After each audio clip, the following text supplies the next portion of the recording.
자, 좀 전에 말한 대로 이제 내신의 문제가 나온다고 하면 각 구절들의 의미를 정확하게 판단하는 거. 알겠지? 그 다음에 그 구절들이 같은 것끼리 묶어주는 거. 그 다음에 작가가 생각하는 대상에 대한 의미. 됐죠? 이제 그런 부분들을 좀 우리가 이해를 해 주셔야 돼요. 오른쪽에 작품 정리부터 한번 봅니다. 작품 정리부터. 경수필이야. 뭐라고요? 경수필. 내용은 좀 어렵긴 하지만 이성적이고 논리적인 측면보다는 자신이 경험한 것에 대한 판단과 깨달음을 드러낸 작품이에요. 그게 사색적이다, 성찰적이다. 이스탄불에서 여정이야. 자, 주제 꼭 기억하세요. 자기와 다른 것에 대한 관용과 사랑의 중요성. 자기와 다른 것에 대한. 우리는 자신과 다른 것에 대해서는 어떤 태도를 보여? 이런 태도를 보이지 않아요? 타자와? 타자화를 시키고 너는 우리와 달라 라고 해서 배격을 시켜버리잖아. 그죠? 관용과 사랑의 중요성을 드러냈다. 요 타자화라는 말을 일부러 써준 이유가 있어. 가끔 우리 비문학 지문을 문학 지문 옆에다가 보기를 낼 때 보기는 총 3가지 유형이라고 그랬다. 하나는 작가론, 작품론 같은 거를 줘서 작품의 이해도를 높이는 측면하고 표현 방식, 문학적 표현이 들어가는 거하고, 두 번째는 뭐라고 그랬어? 현대시면 현대시 같은 거 내는 거지. 주제 연계나 태도 정서 연계되는 시. 그래놓고 두 개를 각각 구절을 비교하는 문제. 세 번째는 뭐냐면 바로 요렇게 비문학처럼 되어 있는 비문학 글을 주고, 알겠지? 그 관점을 바탕으로 제시문을 새롭게 해석하는 거니까 이때는 독해에 대한 부담이 2배가 되는 거야. 무슨 말인지 알겠지? 근데 뭐 다행히 우리가 본문은 이제 내신에서는 배우고 들어가는 거니까 부담은 아니라고 하더라도 새로운 것에 대한 부담은 될 수 있겠죠. 이해갔지? 이제 그것 좀 알아두시고, 이 타자화는 나중에 이제 푸코 지문, 우리가 2학년 때 했잖아. 페놉티콘. 이해갔나요? 그 페놉티콘 같은 것 좀 하면서 이제 푸코가 말하는 이제 타자화랑 또 연결시키는 게 좀 필요한데, 뭐 이런 걸 왜 얘기하냐면 가끔 이제 우리 해냄 교과서를 많이 안 쓰는데 이 해냄 교과서를 옛날에 막 국제고라는 이런 데서 많이 썼었단 말이야. 알겠니? 그때 이제 이런 식의 문제들이 좀 많이 나왔었기 때문에 한번 참고로 보시면 될 것 같아요. 자, 그 다음에 특징. 요거는 맨 밑에 보면 경어체를 사용하고 있죠. 이해가니? 경어체를 사용하는데 이게 엽서 형식하고 좀 묶이면서 경어체 사용 자체 뭐뭐 했습니다, 뭐뭐 했습니다가 부드럽게 전달되는 효과를 가지고 있다라고 좀 알아두세요. 요 옛날에 내신했을 때 우리가 보통 뭐뭐 했습니다 보다는 뭐뭐 했어요가 훨씬 더 친근감 있고 부드럽잖아. 이해가니? 그러다 보니까 이제 아주 이제 뭐 격식체니까 이 부드럽다 뭐 이런 걸 좀 놓칠 때가 있는데 부드럽게 전달하고 있다. 엽서랑 연결이 됐다라고 생각해 주시면 좋을 것 같아요. 자, 그 다음에 뒤로 넘어가 볼게요.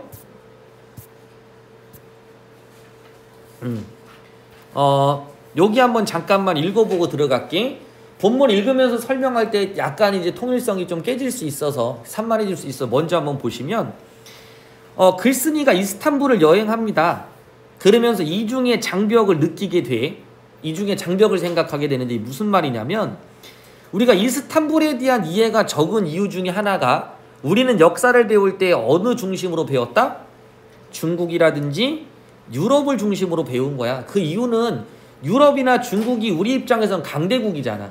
선진국일 수도 있고 강대국일 수도 있단 말이야. 그러다 보니까 우리는 이스탄불에 대한 이해를 잘 못하죠. 그 이유가 이 2가지에 매몰되어 있기 때문이야. 됐니? 그래서 중국의 벽, 오른쪽 읽어볼게. 터키의 조상인 돌궐과 흉노는 중국의 변방민족이란 인식 때문에 가로 묶어 중국의 변방민족이란 인식. 그러니까 중국의 이민족이 되는 거야. 됐지? 그 문화를 정확하게 접하기가 어려웠던 거야. 그건 누구 때문이다? 중국의 벽. 다시 말하면 우리가 중국의 사고, 중국의 역사적 관점을 바탕으로 해서 공부를 했기 때문이라는 거지. 두 번째, 유럽의 벽. 이슬람과 비잔틴의 문화와 역사는 자 뒤에 유럽에 종속된 것으로 여겨졌다 이거지. 그래서 그 참모습을 대하기가 어려웠다라는 거야. 그럼 이중의 장벽이 유발하는 문제 상황은 뭐냐? 이중의 장벽은 중국과 유럽 문화의 세계관이 만든 장벽으로 우리 의식 속에 각인된 문화의 종속성, 요거 알아두시고요. 본문에 나올 거예요. 다시 문화의 종속성. 자, 문화 종속성이라는 건 다른 말로 하면 이렇게 되겠지? 기억해 주시는 거고요. 이 이중의 장벽은 우리에게 편견이나 고정관념을 갖게 하는 거예요. 편견이나 고정관념을 갖게 함으로써 이스탄불의 문화를 있는 그대로 보지 못하게 한다. 됐죠? 요거 좀 알아두시고. 문화의 종속성.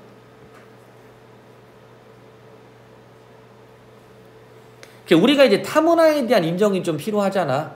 그지? 그래서 자문화 중심주의. 반대말은 뭐야?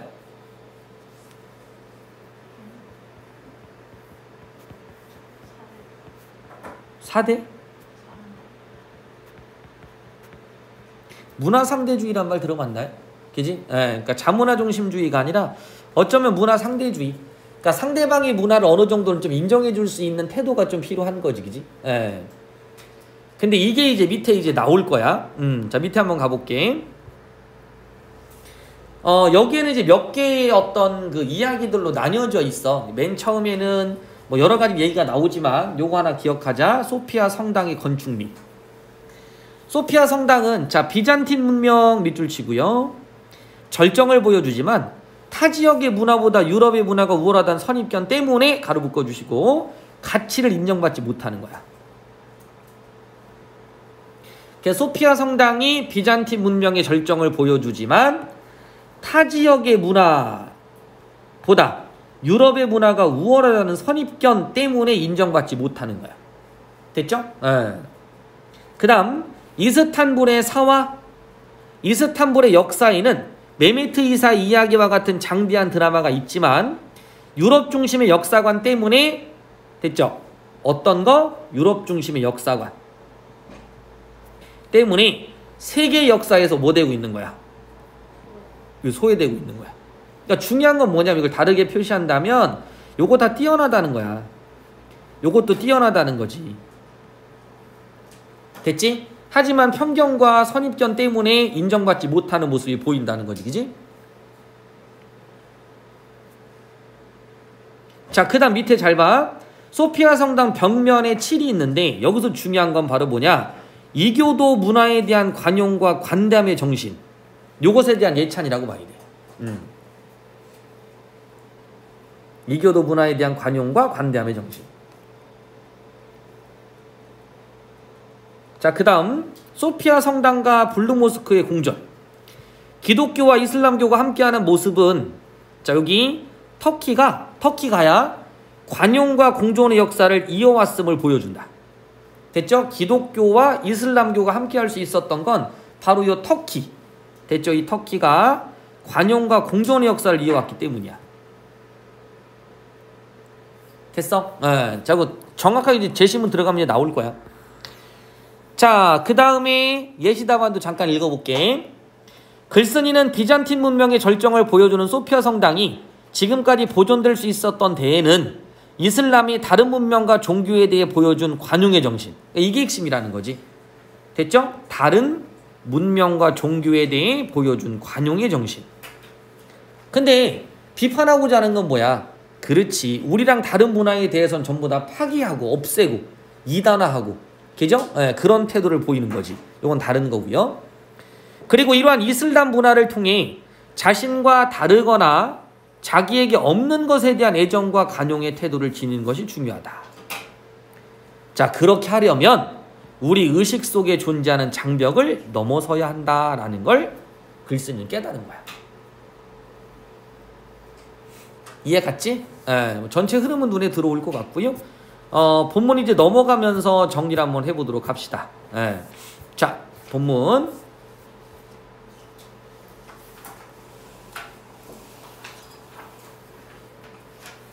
자, 읽어보자. 이스탄불은 먼 곳에 있었습니다. 이스탄불은 아주 먼 곳에 있는 거야. 거리로는 로마나 파리보다 가까웠는데도 나의 의식 속에는 훨씬 더 먼 곳에 있었습니다. 자, 요거 나의 의식 속에 먼 곳에 있었다. 나의 의식 속에는 먼 곳에 있었다. 됐죠? 그러니까 거리상으로는 로마나 파리보다 가까웠지만 나의 의식 속에는 더 먼 곳으로 느껴졌다라는 얘기지. 그지? 이스탄불과 콘스탄티노플 그리고 비잔틴이 서로 구별되지 않은 채 흑해처럼 몽매하기만 하였습니다. 자, 흑해처럼 몽매했다 가로 묶어주시고,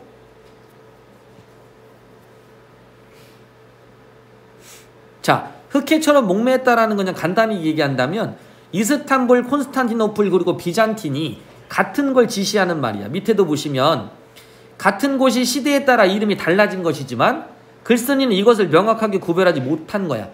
이해갔니? 그걸 두루뭉술하게 인식하고 있는 거지. 됐지? 그러니까 나는 이스탄불, 콘스탄티노플 그리고 비잔틴에 대한 이해가 안 돼 있는 거야. 그것을 뭐라고 표현한 거야? 흑해처럼 몽매하다라고 비유적으로 표현한 거지. 구체화시킨 거예요. 자, 다시 구별되지 않은 게 바로 뭐야? 나의 의식 속에 훨씬 더 먼 곳에 있다라는 표현을 한 거지. 이해 갔죠? 그죠? 그럼 문제는 이렇게 멀리 있었던 이유는 아까 잠깐 읽어봤지만 바로 요것 때문인 거야. 이중장벽. 됐죠? 읽어볼게. 이 아득한 거리감과 무지가 그대로 바로 서술했네. 이 아득한 거리감과 무지가 어디에서 왔는지 내게도 의문입니다. 그러면 이런 아득한 거리감과 무지를 지니게 된 원인을 분석하고 있는 거죠. 이곳에 와서 비로소 깨닫게 된 것이지만 그것은 나의 머릿속에 완강히 버티고 있는 이중의 장벽 때문이었습니다. 자, 이중의 장벽이라고 표현했네. 그럼 이중의 장벽의 의미가 뭐냐 그랬더니 한 번 더 구체화시켰다. 자, 중국과 유럽의 벽이야. 그럼 또 벽이 의미하는 게 뭐냐? 그것은 한마디로 우리 역사의 곳곳에 세워져 있는 벽이며 우리 의식 속에 각인된 문화 종속성이라는 사실을 깨닫게 됐습니다. 자, 그럼 하나는 뭐야? 역사 곳곳에 세워져 있는 벽. 우리 의식 속에 각인된 문화 종속성. 이건 뭐 구체어니까 딱 답이 나왔다. 문화 종속성. 그러면 역사의 곳곳에 세워져 있는 중국과 유럽의 벽. 우리는 뭐뭐 배워? 중국의 역사를 배우고 유럽의 역사를 배우잖아. 이해 갔지? 하지만 이슬람 역사는 배워 안 배워? 안 배우게 되지. 그러다 보니까 우리는 다른 대상을 바라볼 때 중국이나 유럽을 중심으로 해서 보는 거니까 이렇게 되겠지. 앞에 나와 있었던 터키와 관련돼 있는 기지? 뭐 이런 이야기들이 중국을 통해서 한번 걸러지고 들어오거나 이해 갔지? 아니면 유럽의 역사를 통해 한번 걸러지고 이렇게 들어오겠지. 됐죠? 그러니까 우리 의식 속에 바로 각인된 문화 종속성이라는 거야. 됐죠? 예. 그걸 깨닫게 됩니다. 이스탄불로 오는 이번 여정도 이 두 개의 장벽을 넘어온 셈입니다. 중국 대륙을 횡단하고 런던, 파리, 아테네를 거쳐 이스탄불에 도착했기 때문입니다. 자, 중국 대륙 표시 한번 하고요. 그 다음에 런던, 파리, 아테네 뭘 의미할까? 중국 대륙은 중국의 벽을 의미한다고 보시면 되고 런던, 파리, 아테네는 유럽의 벽을 의미한다고 보시면 돼요. 중국 대륙을 횡단하고 런던, 파리, 아테네를 거쳐 이스탄불에 도착했다. 이게 바로 두 개의 장벽을 넘어온 거지. 물리적으로 넘어온 거지만 이건 실질적으로 뭘 의미하는 거야? 그래서 추상적인 어떤 중국의 벽의 역사, 유럽의 역사, 종교 이런 걸 의미하는 거겠지. 돌궐과 흉노는 중화라는 벽을 넘지 않고는 결코 온당한 실상을 만날 수 없으며 자, 중화라는 벽이니까 이게 바로 중국의 벽.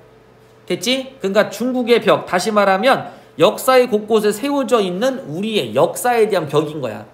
됐죠? 그러니까 중화라는 벽을 넘지 않으면 돌궐과 흉노에 대해서는 정확하게 알 수 없다. 이해 갔니? 만약에 중화를 중심으로 본다면 돌궐과 흉노는 바로 뭐가 되는 거니까 그냥 이민족인 거잖아. 그냥 이해 갔니? 종교로 따진다면 뭐 이교도가 될 수 있겠고 뭐 그런 의미겠지. 그지? 그냥 주변국일 뿐인 거고요. 마찬가지로 유럽이라는 높은 벽을 넘지 않고는 자, 유럽이라는 높은 벽을 넘지 않고는 이슬람과 비잔틴 역사를 대면할 수 없다. 그러니까 여기 나와 있는 유럽이라는 높은 벽을 지나야 이슬람과 비잔틴의 의미를 정확하게 알 수 있다는 거지. 이해 갔어요? 그 밑에 보시면 터키의 조상인 돌궐과 흉노는 중국 변방의 민족으로 인식됐으며 터키의 역사인 이슬람과 비잔틴은 유럽 역사에 종속된 것으로 그냥 여겨졌던 것 뿐인 거야. 됐죠? 그러니까 우리가 흔히 알고 있는 중국의 역사와 유럽의 역사를 지우면 돌궐과 흉노인 그 주상을 중심으로 터키 의미를 다시 한번 되새길 수 있다 이런 얘기겠죠. 자, 왼쪽으로 잠깐만 내려와. 단어가 없나? 단어 뜻이 없구나. 요 중화에다 별표 쳐놔. 중화. 요거 별표 쳐놓고. 정술의 핵심이란 뜻이야. 화가. 알겠니? 화자만 기억해놔. 화자만. 정술이 핵심이다 이렇게 알아두시면 돼. 이 화자가 그 뜻이야. 핵심이다. 그러니까 중화주의는 뭐야? 중국이 세상의 중심이라 핵심이다 이런 얘기잖아. 이해 갔나요?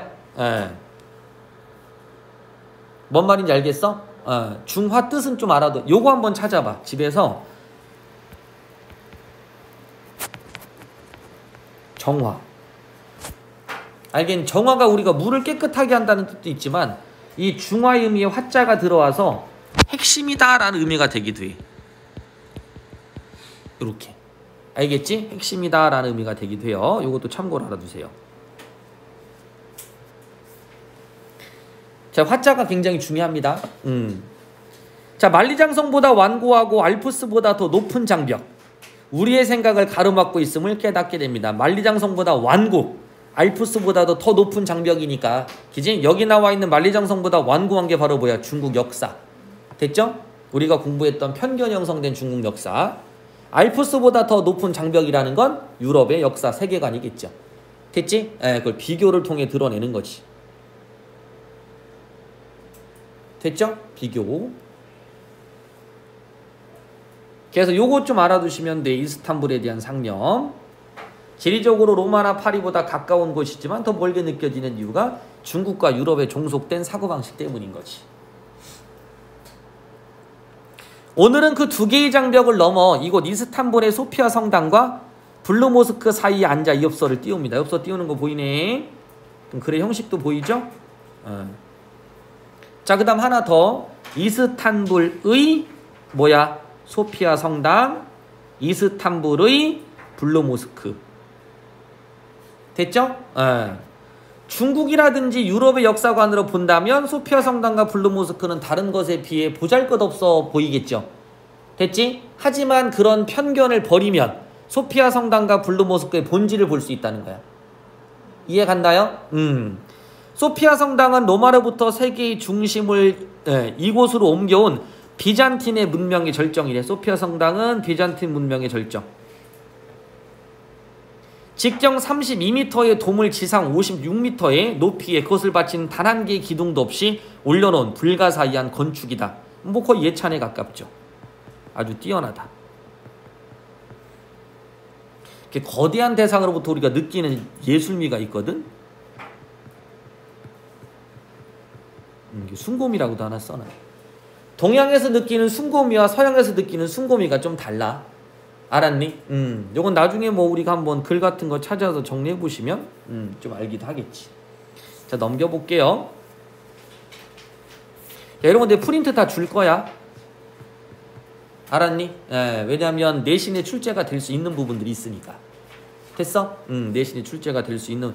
저기 외부 지문 나오는 것들은 가끔 선생님이 맞추기도 하거든. 그러니까 전국연합이나 이런 데 나왔던 보기 지문 같은 거라든지 지문들이 연계될 수 있는 건 그냥 다 줄 거야. 한 번씩만 그냥 간단히 읽고 넘어가면 돼. 어차피 우리가 내신은 어떻게 나올지 모르겠지만 그걸 찾아주면 되니까. 그래서 얼마 전에 뭐 지종이라 이런 데 그런 문제들을 좀 많이 맞췄던 이유 중에 하나가 그걸 읽으라고 했는데 그런 게 다 나온 거야. 알았지? 참고해 주세요. 자, 그 다음 가자. 그보다 못한 유럽의 유적이 예찬되고 있는 것에 생각이 미치면 대체 아주 뛰어난 대상이 있는데 유럽의 유적들이 예찬되고 있어. 그보다 못한. 그렇게 본다면 또 한 번 우리들의 부당한 편견에 놀라지 않을 수 없습니다.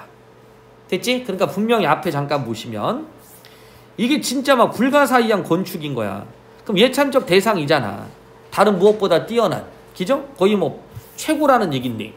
그런데 뭐야? 유럽의 유적들이 예찬되고 있는 거야. 유럽이란 이유 아니겠지, 그지? 부당한 편견에 놀라지 않을 수 없습니다. 자, 놀라지 않을 수 없다. 이중부정을 통해 강조하고 있네. 진짜 놀랍다는 의미겠죠. 이중부정을 통한 긍정. 강한 긍정이지. 건물과 유적뿐이 아닙니다. 이스탄불에는 유럽 중심의 역사에서 완벽하게 소외된 수많은 사화들이 있습니다. 자, 이번에 무슨 이야기? 사화들의 이야기. 앞에는 건축, 유적. 1453년 메메트 2세가 콘스탄티노플을 함락시킬 당시의 이야기들도 그 중에 하나입니다. 배가 산을 넘는 등 무수한 무용담을 그리스와 로마의 전사에서도 그의 필적한 사례를 찾을 수 없을 정도로 장대한 드라마입니다. 자, 이런 것도 알아두시고요. 그리스와 로마의 전사에서도 그의 필적한 사례를 찾을 수가 없다. 그만큼 아주 뛰어난 거지. 이해 갔나요? 그 중에서도 가장 충격적인 것은 이슬람에 대한 새로운 발견입니다. 뭐지 이거? 이슬람에 대한 새로운 발견. 요거 써놓으면 돼. 비잔틴 문명을 받아들인 이슬람의 관용과 관대함. 내가 이제 나중에 느낀 게 바로 요거야. 됐죠? 네.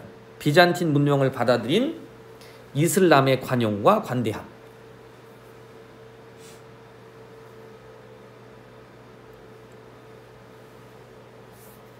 적었어요?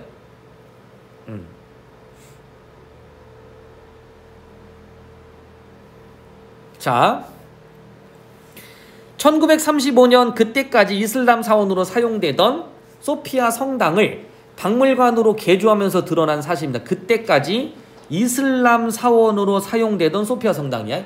그죠? 개조하면서 드러난 사실입니다. 벽면의 칠을 벗겨내자 그 속에 모자이크와 프레스코화로 된 예수상과 가브리엘 천사 등의 수많은 성화들이 조금도 손상되지 않은 채 고스란히 나타났습니다. 됐지? 이게 기독교 문명 아니야. 이해 갔나요? 그러니까 요 밑에도 보시면, 자, 이스탄불은 비잔틴 문화를 꽃피우던 곳이라고 써 있잖아. 이게 이 꽃피웠던 그 모습인 거지. 예수상과 가브리엘 천사상.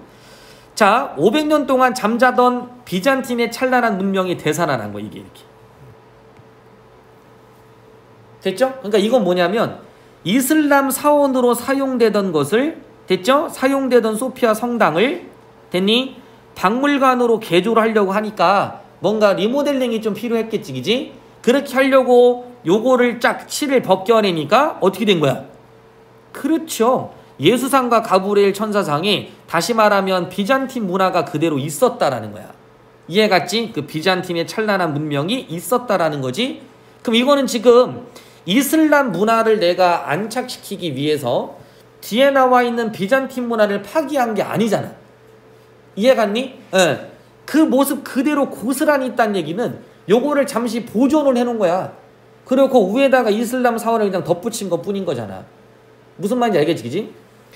벽면에 칠이 되어 있었다는 사실조차 모르고 있던 많은 사람들에게는 경악을 금치 못하게 한 일대 사건입니다. 비잔틴 문명의 찬란함이 경탄의 대상이 되었으면 물론이지만 이게 어쨌든 진짜 찬란하구나. 이런 걸 본 거예요, 우리는. 됐니? 그럼 이 유적을 볼 수 있었던 이유는 뭐 때문이야? 그걸 지켰기 때문이잖아. 그죠? 그보다는 비잔틴 문명에 대한 바로 뭐? 오스만 티르크의 관대함이 더욱 놀랐던 것입니다. 바로 요거죠. 앞에 메메트 2세가 했던 행동. 이해 갔니? 메메트 2세가 콘스탄티노플을 함락시키고 나서 여기 나와 있는 비잔틴 문명을 전부 다 파기한 게 아니야. 이해 갔니? 그 부분에 대한 걸 인정해줬다는 거야. 그걸 여기서 뭐라고 표현한 거지? 관대함으로 본 거야.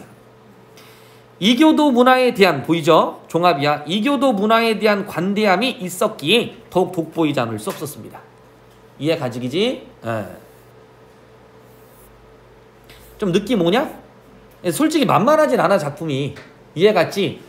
신용복의 글이 좀 그래요. 진짜 어렵습니다. 읽다 보면 그 지식의 한계를 느끼는? 그러니까 약간 너희들 왜 그런 거 있어? 왜 TV 같은데 뭐 진중권이라는 사람이 나와서 뭔가 이야기하는데 비유를 들어도 막 그 어려운 비유를 들고 예시를 들어도 막 어려운 그런 느낌하고는 또 좀 달라. 이해 갔니? 이 사람 말하는 거는 약간 좀 뭐라고 해야 되지? 배우고 싶을 정도? 그 정도죠. 자, 그 다음 한번 봅시다. 적군의 성을 함락시키면 통상적으로 3일 동안 약탈이 허용되는 것이 이슬람의 관리였습니다. 뭐 옛날엔 전쟁에서 이기면 어떻게 했어? 그 전쟁 비용을 대신 대주기 때문에, 그지? 나라가 망하기도 하고 막 이랬었단 말이야. 자, 여기서는 이제 3일 동안 약탈해도 되는 거야. 이슬람의 관례였대. 그러나 메메트 2세는 콘스탄티노플을 함락하고 난 다음 바로 이 소피아 성당으로 말을 몰아 성당 파괴를 금지했습니다. 다 같은 하느님을 섬기는 성소를 파괴하지 말라는 엄명을 내린 다음, 자, 이제부터 이곳이 사원이 아니라 뭐라고? 모스크라고 선언했습니다. 그러니까 이게 뭐야? 하나님을 섬기는 성소라는 거지. 그러니까 사원이 아니라 뭘로 본 거야? 모스크라고 선언했다라는 건 바로 뭘까? 사원이 아니라 모스크라고 선언한 건 뭘 의미하는 걸까? 그렇지. 타 문화에 대한, 이교도에 대한 어떤 그런 의미가 아니라 여기는 다 같이 뭐라는 걸로 보는 거지? 성소라고 보는 거야. 예배를 드리는 예배당 같은 느낌인 거죠. 이해 갔죠? 다 같이 신을 모시는 장소 이런 느낌이죠. 선언하고 일체의 약탈을 언급했습니다. 이것은 어쩌면 오스만 티르크가 그들보다 앞선 유럽 문명이 정화, 이거 나오네, 여기 정화. 별표네. 정화라는 단어. 야, 오른쪽이냐, 왼쪽이냐, 뜻 어딨냐? 오른쪽. 요 단어 엄청 중요한 거야. 정화 그러면 정수기의 그 정화밖에 몰라, 너희들. 알겠니? 근데 여기 뭐라고 써 있어? 또 정수라고 써놨네. 됐니? 정수가 될 만한 뛰어난 부분. 너 정수리 알지? 핵심. 알겠니? 예. 정화라는 단어 좀 이거 내신에 많이 나와? 많이 나오는 게 아니라 나올 수 있어. 알겠지? 나올 수 있어. 예. 해냄책을 많이 선택을 안 하다 보니까 내신 문제가 많지 않아서. 자, 그 다음 갈게. 이 근처에는 지금 해냄하는 학교가 하나도 없어. 이 근처에는 하나도 없어. 근데 선생님은 이제 해냄 이런 책들이 새로운 게 좀 많아갖고 좀 많이 보는 편이거든요. 더 읽을 거리도 마찬가지고. 자, 그 다음. 정화를 그대로 계승하겠다는 의지라고 할 수 있겠지만 내게는 이슬람의 그러한 관용이 매우 감동적이었습니다. 보이죠? 됐지? 자, 다시 봐. 어쩌면이야. 내가 생각하는 거지. 그들보다 앞선 유럽 문명의 정화를 그대로 계승하겠다는 의지도 있지만 내가 볼 때는 이슬람의 그러한 관용이 감동적이었다는 거야. 이해 갔어? 너희들 청나라. 왜 청나라가 이제 전쟁을 통해서 이기게 되면 그 지역의 문화들을 지켜줬었다며. 그러니까 청나라가 나중에 망하게 된 이유 중에 하나가 이제 유랑과 관련이 있었기 때문에 자신들이 어떤 특정 지역에 뭔가를 전통적인 걸 세우거나 완성하거나 이러지 않았기 때문에 좀 더 관용이 있었다고 얘기를 좀 하기도 하거든요. 그러다 보니까 문화가 훨씬 더 찬란해졌다 이런 얘기도 하는데 아마 그런 문화적 특성이 있을 수도 있을 것 같아. 이해가 안 되니까 여기서도 아마 그런 어떤 인물의 어떤 태도겠지만 이제 그런 것들을 깨달았다 이런 얘기야. 그래서 관용이 매우 감동적이었다 이렇게 좀 알아두세요. 자, 이슬람의 이러한 전통이야말로 오늘날 이스탄불을 공존과 대화의 도시로 남겨놓았습니다. 자, 이러한 전통이 공존과 뭐가 된 거야? 그렇지, 대화. 이렇게. 3학년 때 한 번 정도는 슬픈 절대 같은 책, 기죠? 그런 거 넣어도 상관없겠다. 기죠? 문화상대주의 해가지고도 같이 넣어도 되지, 그지? 레비스트로스의 슬픈 열대 같은 거는, 그죠? 그냥 넣고. 워낙 자료가 많으니까 읽은 척 해도 돼. 자, 그다음 봅시다. 자, 동과 서, 고와 금이 함께 숨쉬고 있습니다. 이스탄불은 보스포루스 해협을 사이에 두고 유럽 대륙과 아시아 대륙에 걸쳐 있는 실크로드의 종착지입니다. 터키는 스스로 아시리아, 그리스, 페르시아, 로마, 비잔틴, 오스만 티르크 등 역대 문명을 계승하고 있는 나라로 자부합니다. 그 이유가 바로 요거겠죠. 공존과 대화의 도시. 됐죠? 그걸 다 지켜왔기 때문에. 카파도키아, 에페수르, 트로이 등지에는 지금도 그리스 로마 유적들이 남아 있습니다. 그래서 터키를 모자이크의 나라. 자, 모자이크 여러 문화가 어우러져 있다. 그죠? 그럼 이렇게 또 같이 연결이 될 겁니다. 공존과 대화의 도시. 그건 이제 관용, 애정 이렇게 되겠지, 그지? 우리한테 없는 것에 대한 애정, 그죠? 다른 것에 대한 어떤 관대함. 소피아 성당도 이슬람 사원인 블루모스크와 마주보고 서 있습니다. 기독교와 이슬람교가 공존하는 모습입니다. 기독교와 이슬람교가 뭐한다? 공존. 소피아 성당, 이슬람 사원, 블루모스크. 밑에 보시면 써놨죠? 이슬람 문화의 관대함, 자기와 다른 것, 없는 것에 대한 애정과 관용. 뒤에 나오기는 해. 한번 살짝 써놓읍시다. 이슬람 문화의 관대함, 이슬람 문화의 관대함, 자기와 다른 것, 없는 것에 대한 애정과 관용의 태도. 이슬람 문화의 관대함, 자기와 다른 것, 없는 것에 대한 애정과 관용의 태도. 자, 그 다음 기독교와 이슬람교가 공존하는 모습입니다. 터키 역사에는 이단에 대한 박해보다는 다른 종교에 대해 보여준 관대함이 더 많이 발견됩니다. 한 손엔 코란, 한 손에 칼이라고 배웠던 세계사 교과서의 서구적 사관이 부끄럽까지 합니다. 이 사관도 좀 알아두시고요. 사관. 역사관이라고 하지, 역사관. 그지? 당신의 말처럼 이 구절은 한 손에 코란, 한 손에 세금으로 바뀌어야 될 것 같습니다. 자, 요게 한 손에 코란, 한 손에 세금이 오른쪽에 나옵니다. 요거 알아두시면 돼요. 됐지? 그래서 오른쪽 잠깐 한번 읽어보시면 전쟁 정복 후 이슬람은 무슬림보다 많은 세금을 내기만 하면 피정복민들의 문화나 관습 및 종교 등을 보호해 주었다. 따라서 피정복민들의 입장에서는 이슬람 세력의 진출을 막을 아무런 이유가 없었다. 오히려 시간이 지나면서 많은 자유와 평등이 주어지는 이슬람의 대량 개종이 일어났고 이슬람 정부는 세금 감변을 노리는 대량 개종을 막기 위해 개종 금지 백서까지 내릴 정도였다. 이슬람의 통치 아래 기독교와 유대교인들은 종교의 자유를 향유하였다. 이해 갔죠? 그래서 뭘로 바꿔라? 한 손에 코란, 한 손에 칼이라는 것은 서구 사회에 어떤 편견과 적개심이 담겨 있다면 여기에 등장하고 있는 바로 한 손에 세금 이 부분은 관용을 베푼다라는 생각을 한번 해주시면 되겠죠. 이해 갔나요? 앞에 나온 이야기 그대로. 세수의 감수 때문에 개종을 허락하지 않기도 했기 때문입니다. 터키 이러한 관용은 북만주에서부터 중국대를 거쳐 중아시아, 중동, 아프리카에 걸치는 역사의 대장정 속에서 길러온 도량인지도 모릅니다. 대제국은 결코 칼이나 강제에 의해 건설될 수 없고 경영할 수도 없다는 것이 역사의 진리이기도 합니다. 그러니까 칼이나 강제, 무력인 거죠. 됐지? 무력으로 지배하는 게 아니라는 거야. 마음으로부터 탐복하게 만드는 게 중요한 거지. 그죠?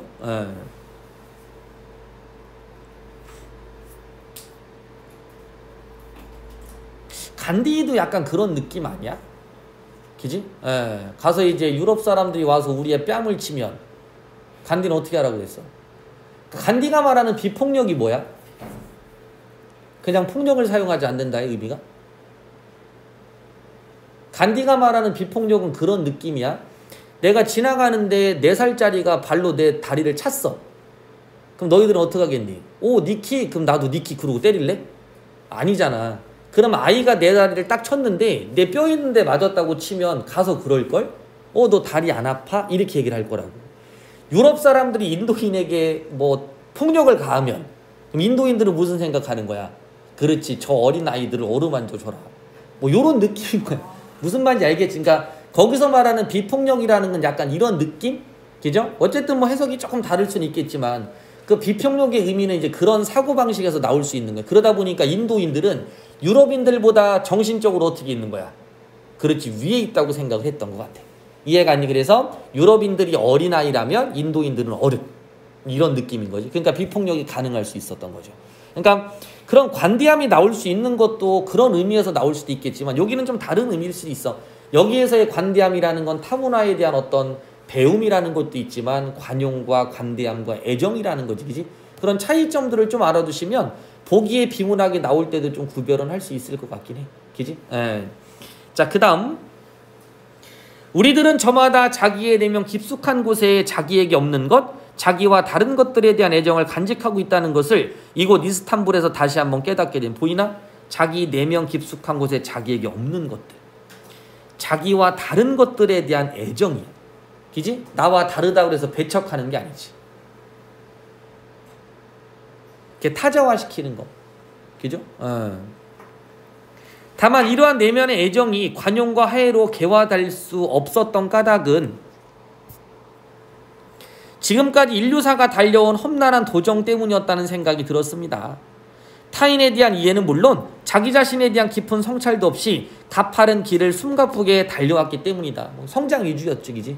자기를 되돌아볼 시간이 없고 그런 성장 속에 인간이라는 게 개입될 수가 없었잖아. 그지? 모든 걸 숫자로서 우리가 환산해서 이야기를 했어야 됐고 그러다 보니까 자, 그것이 어떠한 목표였건 그것은 나중 문제이다. 그지? 우리가 지금 되돌아봐야 될 것은 이런 도정 속에서 왜 이런 것들이 일었는지. 그지? 자, 그 다음 블루모스크에서 나는 우리들의 내면에 잠재되어 있던 관용을 웅장한 오케스트라로 만날 수 있었습니다. 자, 요건 뒤에로 같이 나오지만 첫 번째 원관념이고 잘 기억해. 웅장한 오케스트라는 원관념 자체는 블루모스크 창에 비친 빗줄이야. 빗줄기. 알겠지? 예, 요 뒤에 나와 빗줄기인데 실질적으로 추상적으로 따지면 요걸 나타내는 거지. 이슬람 문화의 관용과 관대함. 알겠지? 원관념을 찾아라 그럼 이렇게 가시면 되겠고요. 됐지? 그것이 갖고 있는 상징성은 이렇게 보시면 될 것 같아.